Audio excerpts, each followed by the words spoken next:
रात 11 मुंबई लोकल धमाके में कल होगा सजा का ऐलान। इस मामले में 12 लोग दोषी पाए गए।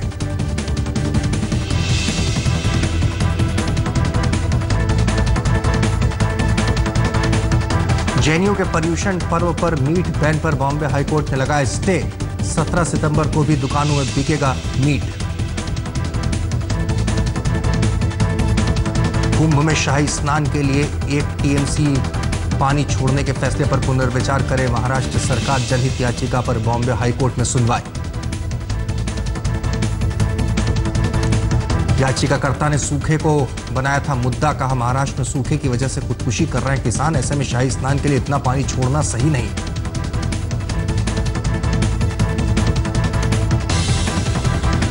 कोर्ट ने सरकार से 21 सितंबर तक मांगा जवाब। 25 सितंबर के शाही स्नान के लिए पानी छोड़ने की तैयारियों पर भी पूछा सवाल।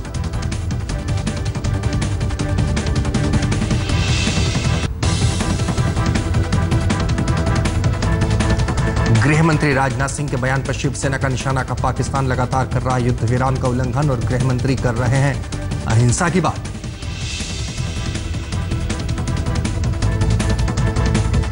बिहार विधानसभा चुनाव के लिए भी शिवसेना ने कसी कमर। संजय राउत ने कहा 50 सीटों पर उतारेंगे उम्मीदवार।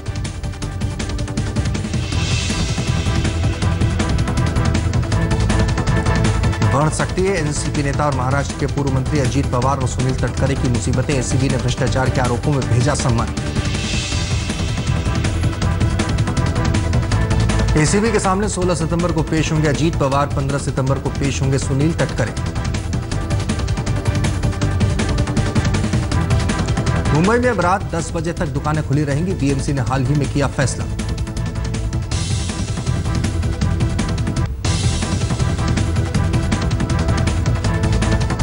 शीना मर्डर केस की जांच में खुलासा। अपनी बेटी को जिंदा बताने के लिए इंद्राणी ने फेसबुक पर बनाया था उसका नकली प्रोफाइल।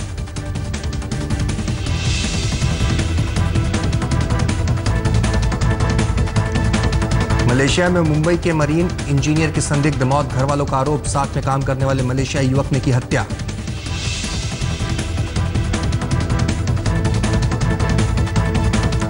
मृतक मरीन इंजीनियर की कंपनी के मुताबिक समंदर में गिरने से हुई मौत। परिजनों की सरकार से मामले में दखल देने की गुहार।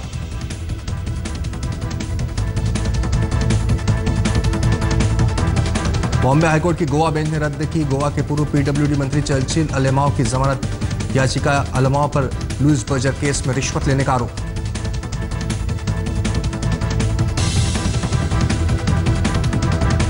एफटीआई छात्रों के समर्थन में आगे आए अभिनेता विक्रम गोखले का संस्थान में ऐसा शख्स आए जिससे सीख सके छात्र।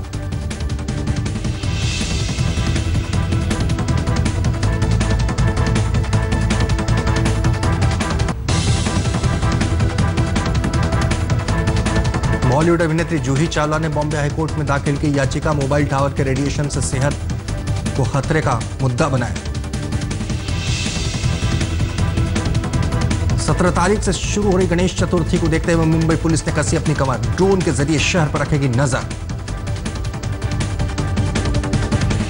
महाराष्ट्र को मुंबई के अलावा 2 और फॉरेंसिक साइंस लैब का तोहफा। नांदेड़ और कोल्हापुर में खुलेंगे नए सेंटर। मुंबई में स्वाइन फ्लू थमने का नाम नहीं ले रहा। पिछले 24 घंटे में मुंबई में 2 की मौत। राज्य भर में अब तक 7,497 मामले। प्याज के आयात से दामों में कमी आई। वाशी में प्याज के थोक दाम 48 से 53 रुपए हुए। खुदरा बाजार में भाव 55 से 65 रुपए किलो।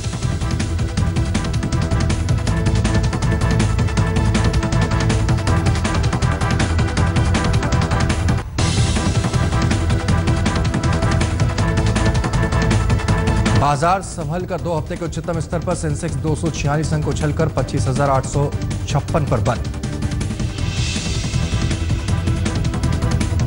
निफ्टी भी दोबारा 7,800 के स्तर पर के पार। 82 अंक चढ़कर 7,872 अंक पर बंद। रुपए 21 पैसे चढ़ा। $1 के मुकाबले 66.33 पर बंद।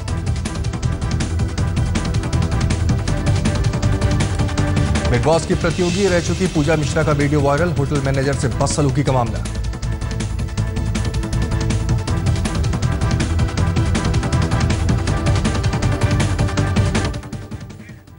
नमस्कार, मैं हूं वीना नवीन। आप देख रहे हैं मुंबई मेट्रो। फटाफट खबरों के बाद अब खबरें विस्तार से। शिवसेना ने हिंदुत्व की सियासी जमीन पर नया दांव चला है। पार्टी ने स्वतंत्रता सेनानी वीर सावरकर को हिंदू राष्ट्र समर्थक और प्रखर देशभक्त बताकर सरकार से भारत रत्न देने की अपील की है। हालांकि शिवसेना की ये मांग बीजेपी की दुविधा में डाल सकती है।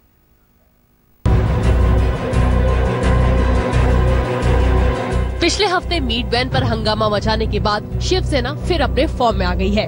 प्रधानमंत्री नरेंद्र मोदी को लिखे खत में शिवसेना नेता और सांसद संजय राउत ने वीर सावरकर को भारत रत्न दिए जाने की मांग की है। राउत ने मोदी को हिंदुत्व को राष्ट्रीयता मानने वाला कट्टर राष्ट्रवाद का दूत बताते हुए लिखा है, पुरानी सरकारों ने जानबूझकर सावरकर की विरासत का तिरस्कार किया। सावरकर हिंदू राष्ट्र के समर्थक थे, इसलिए उन्हें परेशान भी किया गया। राष्ट्र चाहता है कि सावरकर को भारत रत्न सम्मान अंडमान निकोबार की ऐतिहासिक सेलुलर जेल में दिया जाए, जहां अंग्रेजों ने उन्हें रखा था। उस समय सजा को काला पानी के नाम से जाना जाता था। देश के लिए सावरकर जी ने जो त्याग किया था वो शायद गांधी नेहरू ने भी नहीं किया है। जिस तरह की शारीरिक पीड़ा उन्हें दी गई, जिस तरह से 50 साल का आजीवन कारावास के लिए उन्हें अंडमान भेजा गया था, वो इस देश के नेहरू गांधी परिवार के किसी भी नेता को इस प्रकार की कठिनाई नहीं झेलनी पड़ी। एक अच्छी बात रही कि मोदी सरकार जी ने इस बार मदन मोहन मालवीय जी को दिया है भारत रत्न, तो सावरकर जी का भी सम्मान होना चाहिए। इस महीने की शुरुआत में अंडमान में शिवसेना ने सावरकर के लिखे साहित्य की सराहना के लिए एक बैठक भी रखी थी। सेलुलर जेल में कुछ महीनों पहले यूपीए सरकार के समय उखड़वा दिया गया सावरकर के नाम का शिलालेख शिवसेना दबाव बनाकर दोबारा लगवाने में भी सफल रही थी। शिवसेना को अच्छी तरह पता है कि सावरकर के नाम पर विवाद पैदा होगा। इस नई मांग से बीजेपी की परेशानी बढ़ना और शिवसेना का खबरों में बना रहना पक्का है। उनके खुद के परिवार ने, उनके पोते सरबजीत सावरकर ने ही शिवसेना की मांग को खारिज कर दिया है और ये स्पष्ट तौर से कहा है कि उनका परिवार इसके खिलाफ है।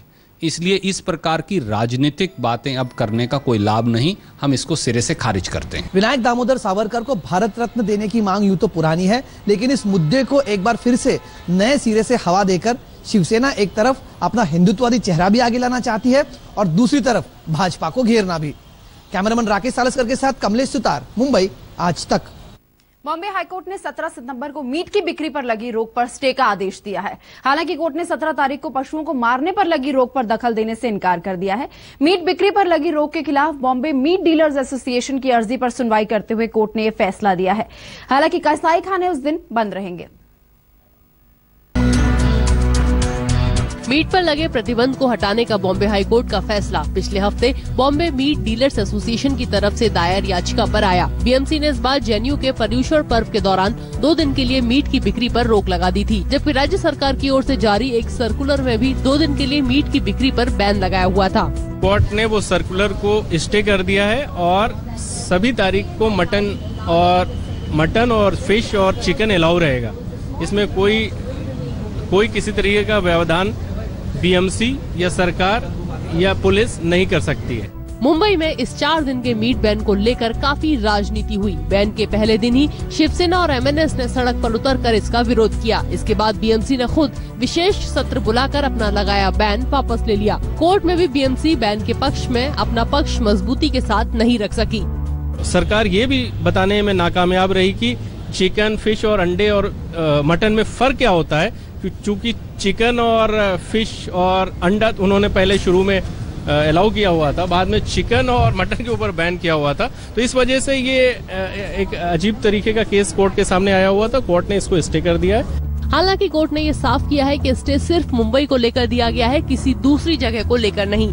मीरा भाईंदर नगर पालिका और नवी मुंबई नगर पालिका ने भी अपने क्षेत्रों में पर्युषण पर्व के दौरान मीट की बिक्री पर रोक लगा रखी है। मुंबई से मयूरेश गणपते और वीरेंद्र सिंह घुनावत के साथ आज तक। एनसीपी ने आज से अपने जेल भरो आंदोलन की शुरुआत कर दी। एनसीपी का आरोप है कि बीजेपी शिवसेना सरकार सूखे से जूझ रहे किसानों की मदद नहीं कर रही है। एनसीपी के मुताबिक मराठवाड़ा के 8 जिलों में उनके आंदोलन में 2.5 लाख से भी ज्यादा किसान शामिल हुए। मुंबई में आंदोलन का नेतृत्व पूर्व मंत्री सचिन अहीर ने किया। दक्षिण मुंबई में एनसीपी कार्यकर्ताओं ने जमकर नारेबाजी की और इसी तरह का विरोध प्रदर्शन मराठवाड़ा में एनसीपी सांसद सुप्रिया सुले के नेतृत्व में भी किया गया। एनसीपी का ये जेल भरो आंदोलन 3 दिन तक चलने वाला है, जिसमें किसानों की समस्याओं से निपटने में बीजेपी की असफलताओं को पार्टी लोगों तक पहुंचाएगी। खास बात यह है कि इस आंदोलन में एनसीपी के सभी बड़े नेता मराठवाड़ा के अलग अलग शहरों में आंदोलन का नेतृत्व करते हुए नजर आए, लेकिन शरद पवार के भतीजे और पूर्व सिंचाई मंत्री अजीत पवार और महाराष्ट्र एनसीपी अध्यक्ष सुनील तटकरे इससे दूर रहे। तटकरे को कल और पवार को परसों सिंचाई घोटाले में पेश होने के लिए एसीबी ने समन भेजे हैं। मुंबई मेट्रो में फिलहाल इतना ही। मुझे दीजिए इजाजत, लेकिन देश और दुनिया की बाकी खबरों के लिए आप देखते रहिए आज तक।